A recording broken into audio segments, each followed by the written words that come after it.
That is some color, huh? That's not baby poop color. I don't know what is.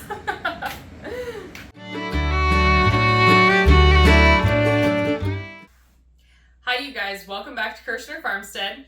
Today is going to be our first recipe for baby food that we're going to put up in our baby food series, okay? So this is going to be more of a between stage 1 and stage 2. Okay, so with stage 1, you know that you want to only do one type of food at a time and wait like an entire day to make sure that your child doesn't have any allergic reactions to that baby food.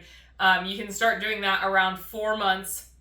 You can add in, you know, some avocado or a little puree of apple or anything like that. So we are at the stage now with Tanner where we're mixing together purees, but he still likes the thinner purees than the thicker. We've done a few thicker ones, and he just doesn't do super great with it. So today we are going to do a dinner, which obviously you could feed them this at any time, but we're going to do a dinner, and we are going to do butternut squash. We grew this in our garden last year, and we have been saving. We have a whole bunch of them that we've had since last fall.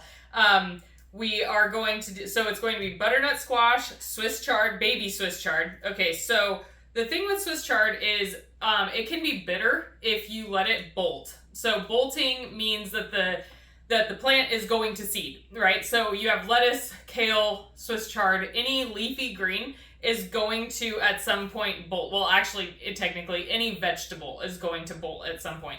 And that means that it is going to flower and go to seed, which it's good if you want to plant the seeds, but it's bad if you want to eat it. So right now, all of our Swiss chard is 6 feet tall and bolting. It's making seeds. We have our own Swiss chard lawn in the garden. It's wonderful because we always have Swiss chard. But the only good ones to eat right now are the baby, because when it bolts, it gets really bitter. So no baby is going to want to eat bitter Swiss chard. You're probably not going to eat bitter Swiss chard unless you really like bitter greens. So what I do is I just go out to our little lawn of Swiss chard and I just break them off. I don't pull the plant out by the roots. I just break it off and they grow more leaves. So we have all these little Swiss chard leaves in the off season. Technically right now is the off season for any leafy greens. And these are not bitter. I tasted them to make sure because I knew that if I ruined a whole batch of baby food with Swiss chard, it would suck. It would be terrible. So anyways, we are going, so butternut squash, Swiss rainbow baby chard, and black cherries. Okay, so a few things as to why we are using these. Okay, so butternut squash is a great source of vitamins A, C, magnesium, potassium, and calcium, okay? It is also a great immune booster. So with everything going on right now, we want our little ones as protected as possible, right? So butternut squash is great for that. And then we have cherries. Cherries actually aid in better sleep. So that is why we are going to be putting a little bit of cherry juice into this recipe, because who doesn't want their babies to sleep better at night, right? Okay. They are also a great source of antioxidants and vitamins A, C, and K. And then Swiss chard, holy cow, vitamin K powerhouse with the Swiss chard, okay? Swiss chard, 1 cup of Swiss chard is 300% of your daily dietary needs with vitamin K, okay? It is also a great source of magnesium, potassium, iron, and dietary fiber. All right, so let's get started. So first thing that we are going to do is cut up this butternut squash and get it baked. I don't want to boil it because if you boil baby food, which is completely fine, it does take about 40% of the nutrients out of your food when you boil it. Same for you. If you're eating vegetables and you're boiling them, it takes the nutrients out. When you pour that water out, it's just pouring down the drain, okay? So some people will take the water that they boil vegetables in and then water their plants with it. So that is a viable option if you would like to do that. So right now we are going to be baking this, I almost called it Swiss chard. Right now we are going to be baking this butternut squash, and we are going to bake it at 350 degrees until it is soft to the touch. So we're gonna cut it in half. I'll do an overhead for you guys. We're gonna cut it in half and then put it open side down so that it doesn't get dried out, because if you put it open side up, if you don't cover it in oil or butter or whatever you like, the tops will get dried out. So obviously we don't want to cover it in oil or butter for a baby. So what we're going to do is we're going to put open side down to seal in that moisture. Next, we are going to be taking the Swiss chard and we are going to steam it. Okay, it only takes about, I don't know, maybe 5 minutes to steam. I'm going to do an overhead for you for steaming the Swiss chard because it's super fast. It wilts down. It's almost just like spinach. It's pretty much, you can use Swiss chard in place of spinach in almost every recipe. I love to put Swiss chard in quiche. It's delicious. But that's another video. So let's get going here. Okay, so I want you guys to be careful when you are cutting a butternut squash, all right? You can cut the ends off first if you would like to. Chicken bucket. All right, so sometimes butternut squash are really big, right? So what I like to do is go halfway through, push it down to the cutting board, and then go straight down like that, okay?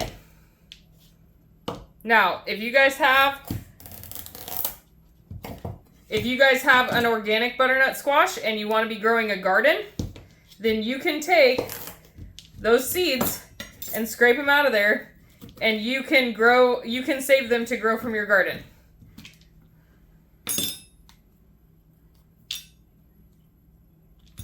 I have so many saved that I won't be saving these. I'll be feeding them to my chickens, and who knows, maybe one will grow in the compost pile.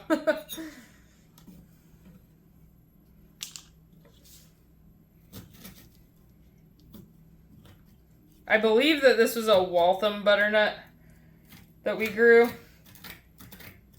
And you can see it wasn't huge, but it's perfect for storage. The smaller ones just tend to do better for us. All right, so it was that easy. You can kind of scrape it out if you want. You can see how it's starting to open up there. That's from it sitting all winter. But it's still completely good. There's nothing wrong with it. Okay, so we are going to put these onto our baking sheet. Face down, and we're going to bake them at 350 degrees until they are tender. I will try to time it for you guys so that I can say exactly, but it's all going to depend on the size of the butternut squash. All right, guys, we are ready to steam our Swiss chard. It looks like a ton, but it's going to cook down to like nothing. If you've cooked spinach, it's very similar to that. Look at that pretty purple color. Ooh, it's all steamy. I love rainbow chard. It is so pretty. Just makes every salad better, right? Our bigger chard plants are actually more colorful.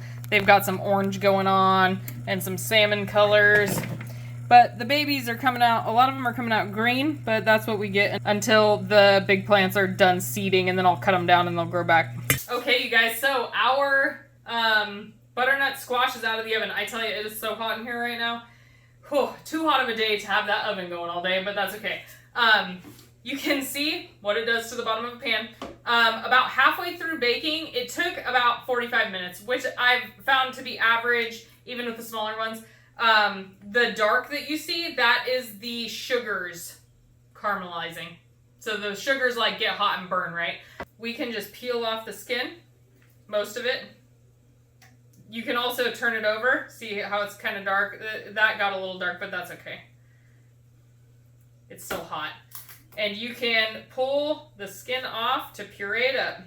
And for this to puree up, we are going, because it's such a large amount of baby food, we are going to be using our Cuisinart food processor. If you refer back to our baby food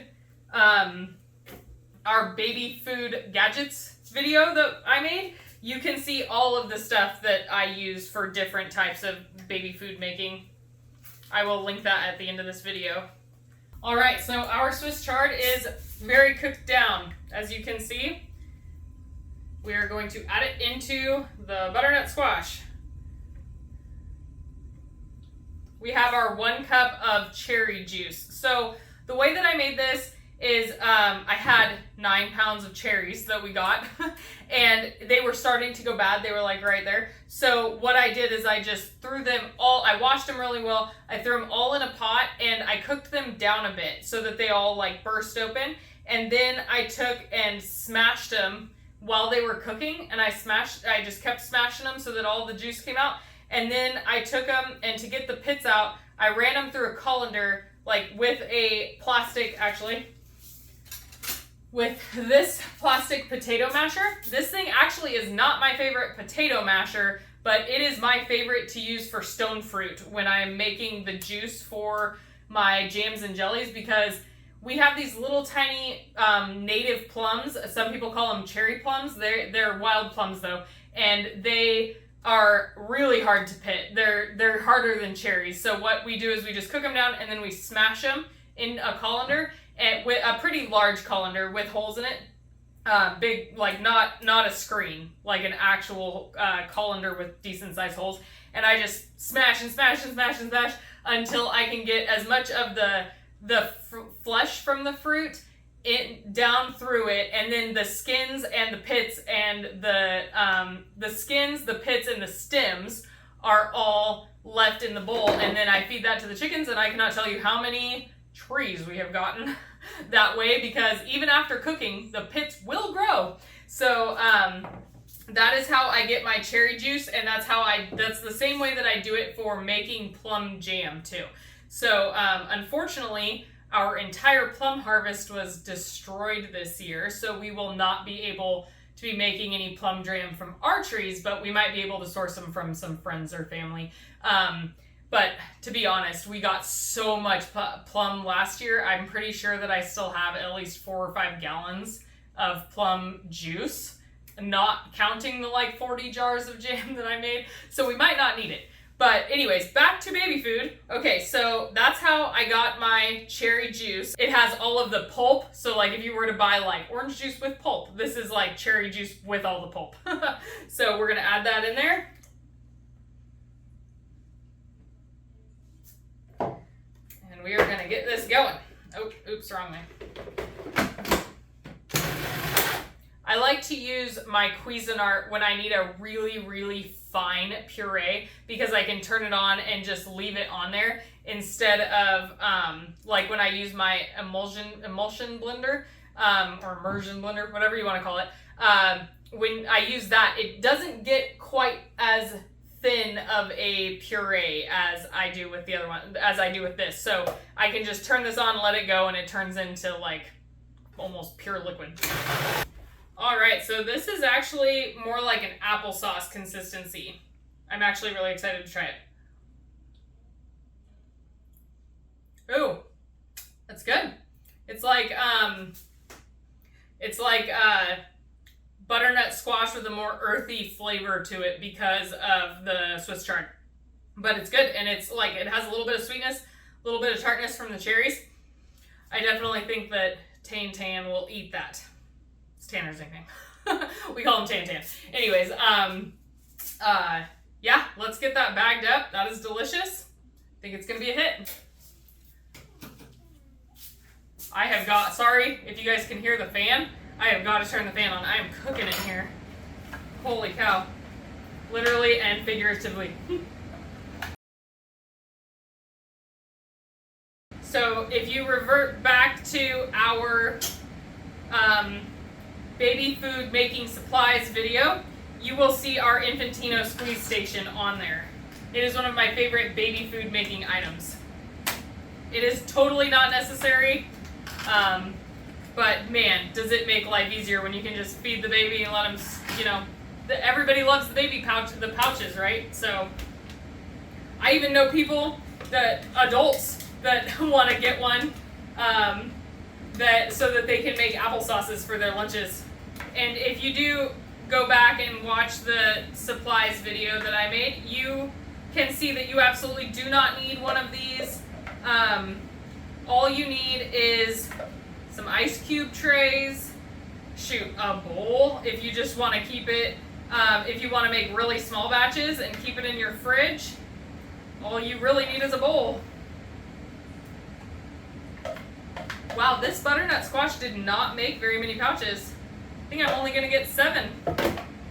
That is why I do not write on my pouches before I fill them, because I'm always estimating wrong on how much I'm actually going to, oops. I'm always estimating wrong on how much I'm actually gonna get. So I tap it down, so I squeeze it in, right?